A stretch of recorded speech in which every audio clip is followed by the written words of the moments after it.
Храп – очень актуальная проблема, и занимается этой проблемой не только лор-врач. К этой проблеме нужен комплексный подход. Не так страшен сам храп, как страшно апноэ. То есть те задержки дыхания, которые происходят во время сна у пациента, которого беспокоит храп. Какой же алгоритм действий в этих ситуациях? Для начала у лор-врача действительно надо исключить какую-то патологию носа, носового дыхания, анатомические особенности. То есть если человек дышит плохо носом, эту ситуацию надо исправлять.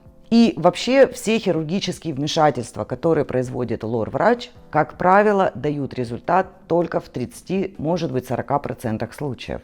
Дальше очень большую роль играет снижение веса. То есть если на храп жалуется человек, у которого есть лишний вес, первое, что мы делаем, это снижаем лишний вес. Звучит просто, но, как правило, этот пункт самый сложный у пациентов, которых беспокоит храп. Обязательно нужно пройти обследование у сомнолога, у специалиста, который занимается сном, для того, чтобы понять, присутствует ли у этого человека апноэ, есть ли задержки дыхания и насколько это сильно выражено.